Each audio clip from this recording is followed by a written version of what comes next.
Bonjour, je m'appelle Alain Guerciot, je suis consultant chez Média International. Je suis par ailleurs membre du club des pilotes des processus et je suis très honoré d'être le parrain de cet atelier sur les objectifs et les enjeux du BPMN. Je tiens à remercier l'Université de Paris-Lyon, Leslie et tous ses collègues pour l'organisation et l'animation de ce MOOC. Et je tiens aussi, bien sûr, à remercier tous les participants de l'atelier pour leurs différentes contributions qui étaient très animées, très pertinentes.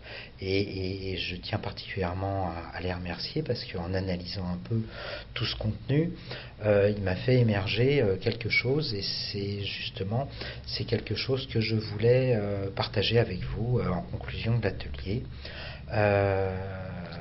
Et évidemment, je vais le dire avec ma manière. Alors, ce que je voulais partager avec vous, c'est que le BPMN est formé de 3 mots valises: business, process et management. Et je vais vous dire pourquoi c'est un peu 3 mots valises.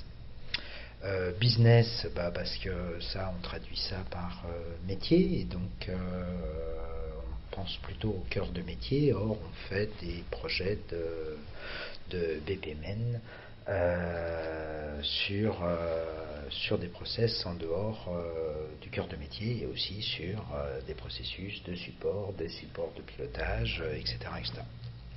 Le deuxième mot, c'est process, c'est peut-être le plus important. Évidemment, on traduit ça par processus, et comme nous l'a rappelé Michel Raquin, un processus, c'est l'enchaînement dynamique orienté vers un résultat, et ce résultat, c'est la promesse faite au client. Il ne faut pas confondre process version processus avec process version procédé, comme on rencontre dans l'appellation en français d'industrie des procédés, par exemple les raffineries, où tout est automatisé à 100%, et l'objectif d'un procédé, c'est effectivement de se dérouler sans intervention, sans interruption. Puis il y a le mot management. Le mot management, c'est bien connu, il est assez flou, on le traduit parfois par gestion, on le traduit parfois par pilotage, et tout ça ne veut pas dire toujours la même chose. Donc le BPM est composé de 3 mots, et ça en forme un concept un peu commode. Et comme c'est un concept commode, ça veut dire qu'il y a des tiroirs, et des tiroirs du BPM, j'en ai identifié 3. Le premier tiroir du BPM est celui de l'automatisation des processus, de l'automatisation de l'exécution des processus, et du pilotage de l'activité. Je parle ici des outils de workflow qui automatisent, motorisent l'activité, et qui collectent donc un tas d'informations de pilotage pour faire du feedback sur le fonctionnement du processus. L'enjeu est souvent de gagner, bien sûr, en productivité, en délai, parfois en qualité, en sécurité de traitement, voire en conformité par rapport à des règlements, des réglementations, des bonnes pratiques. Le second tiroir du BPM, du Business Process Management, est celui d'une étude d'organisation. Alors cette étude d'organisation, on les faisait classiquement par fonction, par service. On s'est aperçu que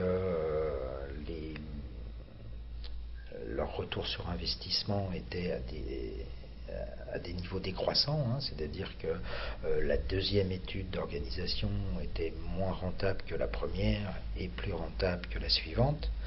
Et l'avantage du Business Process Management, c'est effectivement d'avoir fait apparaître cette vision un peu transversale entre les différentes fonctions qui interviennent dans le processus, et ce qui a fait apparaître aux intersections, les articulations entre les fonctions, entre les services, et c'est souvent à ces niveaux d'articulation qu'il y a encore des choses intéressantes à gagner en qualité, en productivité, où il y a beaucoup de soucis et d'incompréhension, et souvent parce qu'elles forment des no man's land, c'est toujours la faute du voisin et pas la mienne, le voisin d'avant, le voisin d'après, etc., etc. Le business process management ne s'embarrasse pas de ça, il embarque chacune des contributions et chacune des articulations entre les contributions, et il faut discuter ensemble de comment on résout le processus et ses améliorations. Alors, comment on résout le processus et ses améliorations? Le business process management commence bien souvent par une cartographie du processus, et cette cartographie du processus, c'est un élément important en tant que patrimoine commun à l'ensemble des contributeurs du processus, où chacun va pouvoir repérer son action, les actions de l'autre, et mieux se coordonner, du moins c'est l'objectif. Mine de rien, ça permet quand même, et ça habitue les gens à travailler ensemble, à les réunir, à discuter des sujets sur une table autour du process ainsi décrit.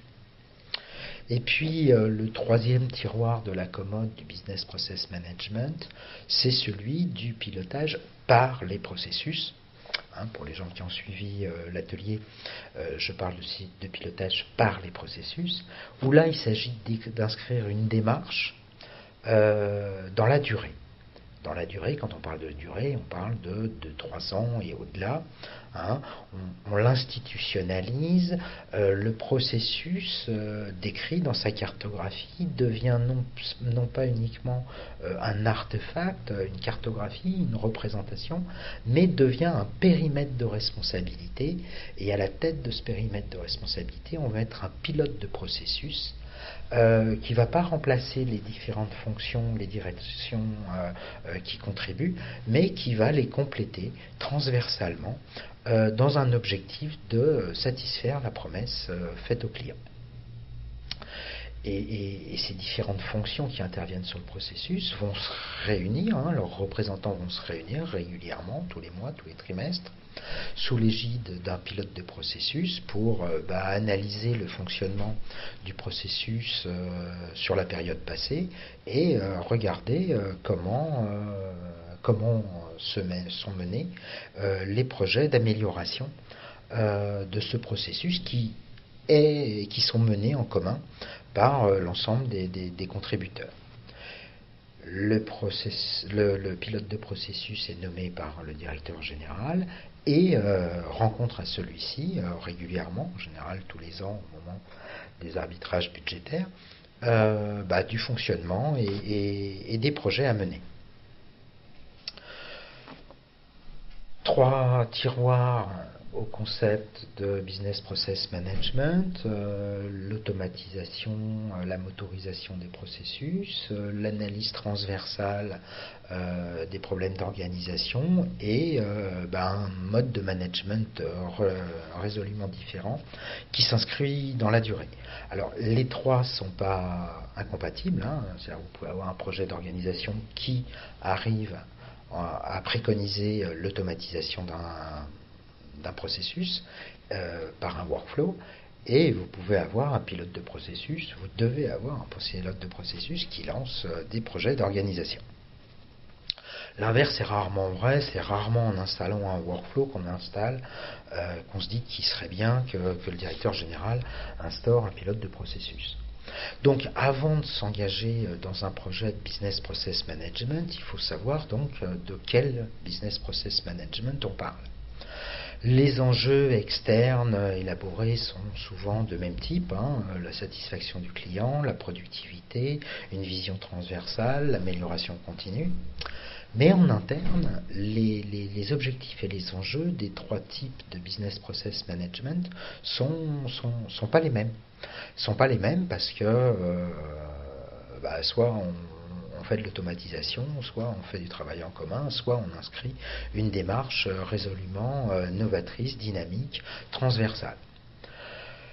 Quand vous êtes dans des organisations en silo, comme c'est encore souvent le cas aujourd'hui en 2016, et que de plus en plus on se dit qu'avec la transformation digitale, il va falloir travailler de plus en réseau, plus ou moins auto-organisé en fonction des événements à traiter, on se dit que la bascule ne va pas se faire du jour au lendemain.